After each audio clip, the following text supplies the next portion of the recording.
Hey there, welcome back to the channel. If you've been following me for any length of time, you know what this is. It's a 1974 Dodge Power Wagon. Next up, I'm going to put the core support on this and maybe radiator. We'll see how far we get through that in this video. But let's go get to it. I purchased this kit. Here's the part number. It's an energy suspension body mount kit. So it's got all of the body mounts, but it also has the mounts for the core support included in it. And I've got some of them already pulled out here. So originally, this is what held the core support in. You can see it's a stud, so threaded on both ends. Obviously, that's the definition of a stud. This, and I honestly don't know. Oh yeah, this had to have come through the bottom because the core support itself is threaded. So it's got a threaded insert in the core support, and then this runs up into it.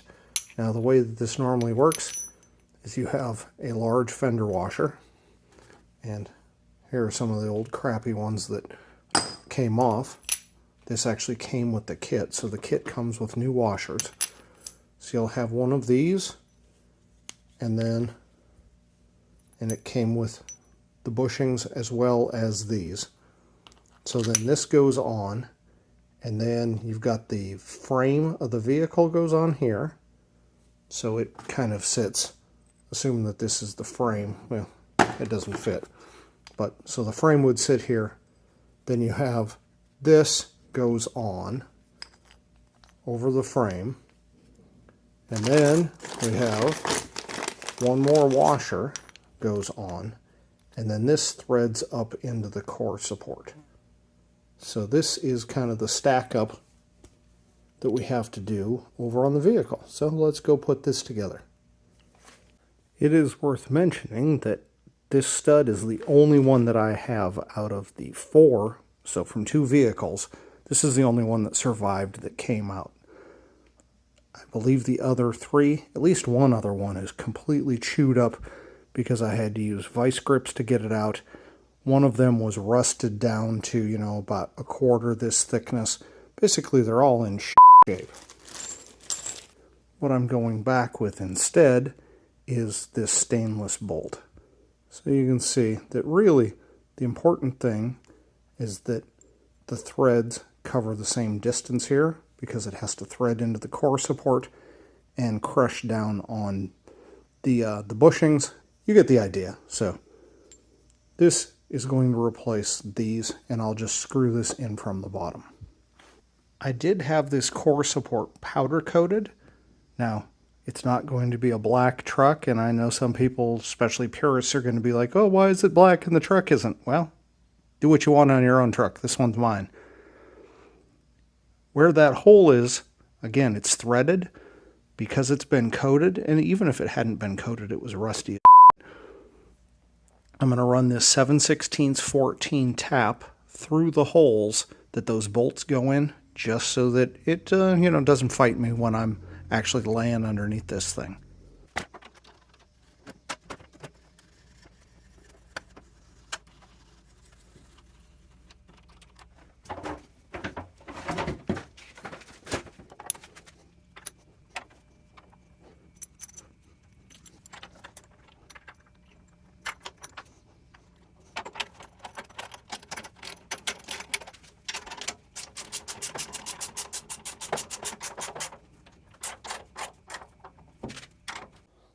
Normally what gives this some sort of structural strength is the fenders.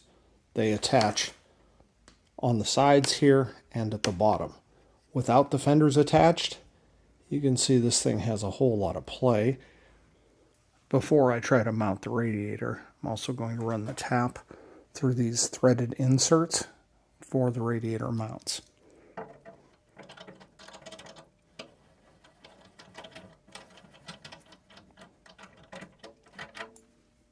This is the radiator I picked up off of Rock Auto. It's aluminum. I think it's a 3-row. Pretty sure that's what that 3R means. So I'm going to see if it fits. Hopefully it does, because it's well past the return date. Haven't tried putting it in yet, but just looking at it here, it looks pretty nice. One thing that I do notice is it's got transmission cooler lines.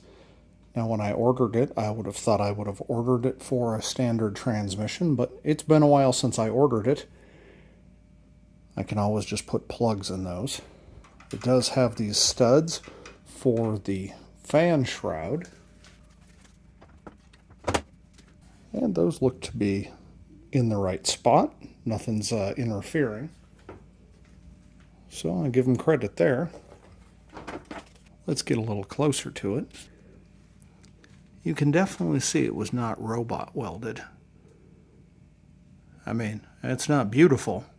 It's a hell of a lot better than I could do. And as long as it doesn't leak, I'm not going to complain. I'm sure you could probably spend a lot more money and get one that looks a little bit nicer, but this should work for me. Let's go take a look and see if it fits on the core support. That's what's important. Of course, it doesn't quite fit, so it looks like we're going to have to do at least some modification here.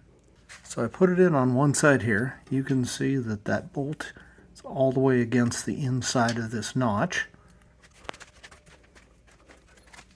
And on this side, it does not quite fit. It's off by 1/8 of an inch, maybe a little bit more. So I need to widen that channel. When I do, this side's going to drop down, hopefully enough for this hole to meet this threaded insert here.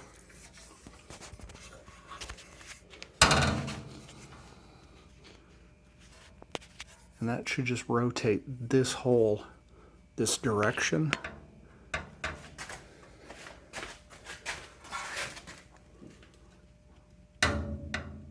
It looks pretty close.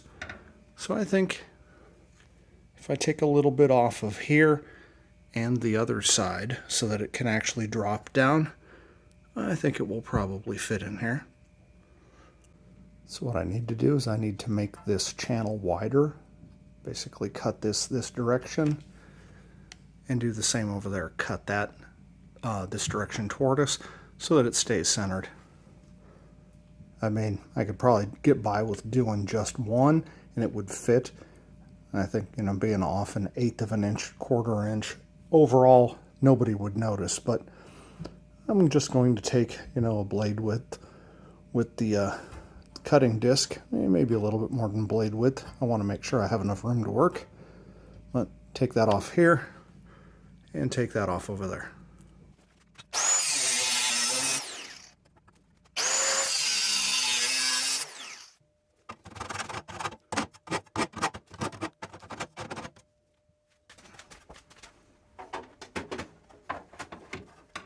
Well, I don't think it's 100% square either. I need to come up so deeper with that notch because this just doesn't quite fit in that hole. On the other side, it fits, goes right in. But here, it's kind of wanting to run into those threads at an angle. So I need to modify it just a little bit. So what needs to happen here is this bolt, it's resting on it, and when it rests on this, the one up here doesn't quite come through. It's hitting about half a bolt. So I need to make this notch here deeper that direction so that the radiator sits a little lower. Just going to use a rat tail file and make some adjustments.